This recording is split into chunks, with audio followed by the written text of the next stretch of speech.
1947 में भारत कैसा था?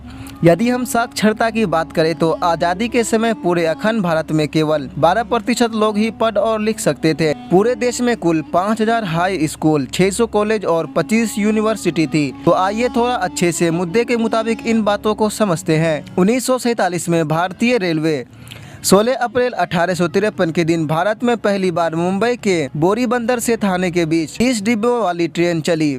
इस सफर में महज 33 किलोमीटर की दूरी के लिए तीन इंजन लगाए हुए थे। फिर भी सफर को तय करने में ट्रेन को पूरे 75 मिनट लगे थे। धीरे धीरे तकनीकी सुधार होते रहे और जब अंग्रेज भारत छोड़कर गए तो पाकिस्तान और बांग्लादेश को मिलाकर पूरे देश की रेलवे लाइन 61,185 किलोमीटर लंबी थी। देश की पूरी रेल व्यवस्था देसी रजवाड़ों और प्राइवेट कंपनियों में बटी हुई थी, जिसकी आज़ादी के बाद तुरंत भारतीय सरकार ने अपने कंट्रोल में लेना शुरू कर दिया। यदि किराए की बात की जाए तो उस समय यह किराया कुछ पाई से लेकर कुछ आने तक का था। सन 1947 के मुंबई में कुल 204 ट्रेनें चलती थी। मुंबई शहर की कुल आबादी 16 लाख हुआ करती थी, पर उस वक्त मुंबई की सीमा सिर्फ अंधेरी तक की थी तथा अंधेरी के बाद का इलाका जोगेश्वरी आउट ऑफ मुंबई में गिना जाता था। 1947 की गाड़ियां सन 1947 तक भारत में हिंदुस्तान मोटर्स और महिंद्रा एंड महिंद्रा जैसी गाड़ियों का जमाना आ चुका था। यातायात की बात करें तो ओपन डबल डेकर और सिंगल डेकर जैसे ही बसें दौड़ती थी तथा इनका किराया कुछ 4 आने के आसपास हुआ करता था। पेट्रोल के दाम तब 41 पैसे प्रति लीटर हुआ करते थे। सन 1928 में अमेरिकन कंपनी जनरल मोटर्स का भारत में आगमन हुआ था। उस समय जनरल मोटर्स के शेवरले ट्रक भारत में बहुत चलते थे, लेकिन आजादी के तुरंत बाद ही 1948 में भारत सरकार ने जनरल मोटर्स कंपनी की छुट्टी कर दी, क्योंकि इसकी वजह से हमारी देसी मोटर कंपनी हिंदुस्तान मोटर्स को कड़ी चुनौती मिल रही थी। लेकिन इतिहास ने अपने आप को फिर से दोहराया और 50 साल बाद हिंदुस्तान मोटर्स ने ओपन कार बनाने के लिए उसी जनरल मोटर्स के साथ मिलकर वडोदरा के पास फैक्ट्री खोली थी।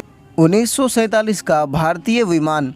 आपको यह जानकर ताज्जुब होगा कि सन 1947 में भारत में Indian National Airways, Kalinga Airways, Deccan Airways, Air Service of India जैसी भारत में कई कंपनियां हुआ करती थी। भारत देश में उस वक्त इतनी सारी विमान सेवाएं होने के कारण यह था कि 1945 में द्वितीय विश्व युद्ध के बाद अमेरिका ने अपने बहुत सारे हवाई जहाज बेच दिए थे तथा कुछ धनी भारतीयों ने इन विमानों को खरीद कर एयरलाइंस का बिजनेस शुरू कर दिया था। इतनी सारी कंपनियां होने की वजह से कंपटीशन इतना ज्यादा हुआ था कि ज्यादातर एयरलाइंस घाटे में आ गई। कुछ 8 एयरलाइंस का भारत सरकार ने राष्ट्रीयकरण करके एक कर दिया गया, जिसका नाम इंडियन एयरलाइंस रखा गया और टाटा रिलायंस का तो नाम पहले से ही एयर इंडिया कर दिया गया था। 15 अगस्त 1947 के दिन भारत में कुल 15 एयरपोर्ट थे।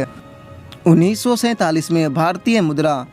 आज़ादी के वक्त भारत की करेंसी रुपया ही थी, पर आजकल सोशल मीडिया पर बताए जाने वाले उसके रेट सही नहीं है। सोशल मीडिया पर आमतौर पर यह मैसेज वायरल होते रहते हैं कि भारत का तब 1 रुपये 1 डॉलर के बराबर हुआ कर। वास्तव में 1947 में 1 डॉलर भारत के 3 रुपये 30 पैसे के बराबर हुआ करता था और 1 पाउंड 30 रुपये 33 पैसे के बराबर हुआ करता था। बेशक रुपया तब आज के मुकाबले बहुत मजबूत था। बंटवारे के दूसरे ही दिन पाकिस्तान के सामने यह प्रश्न था कि वह अपने देश में आर्थिक व्यवहार किस मुद्रा में करे, क्योंकि तब नोट छापने की केवल 6 प्रिंटिंग मशीन थी और यह सभी 6 के 6 प्रिंटिंग मशीन भारत के थे। पाकिस्तान ने परमिशन लेकर उसी नोट पर पाकिस्तान हुकूमत लिखकर अपना काम चलाया था।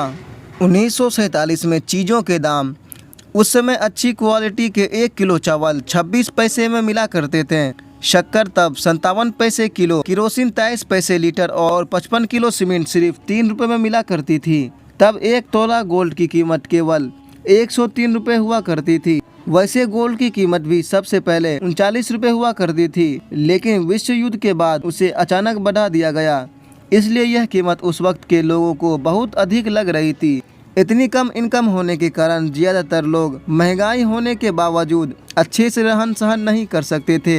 आज के दौर में हम अधिक महंगाई में भी अच्छे से रहन सहन कर पा रहे हैं। आज के टेक्नोलॉजी क्षेत्र में वॉशिंग मशीन, मिक्सचर, घरेलू fridge, computer, mobile, internet, tape recorder जैसे 160 किस्म के जीवन जरूरी आविष्कार उस वक्त न होने के कारण उस समय की जीवन शैली आज के दौर से बहुत निम्न थी। 1947 में भारतीय सिनेमा आज़ादी के साथ ही भारतीय परिषद में कुल 283 टीमें बनाई गई थी। उस समय एक फिल्म 1.5 लाख रुपए के खर्च से बनी थी। बंटवारे के बाद भारत में कोई मूवी थिएटर की कुल संख्या 1384 थी, जबकि अलग से पाकिस्तान में कुल 117 थिएटर थे। तो दोस्तों, हमारे पुरखों द्वारा बताई गई उस दौर की बातें आपको कैसी लगी, प्लीज कमेंट सेक्शन में जरूर बताएं। और ऐसे ही अमेजिंग वीडियोस के लिए हमारे चैनल को सब्सक्राइब करना ना भूलें।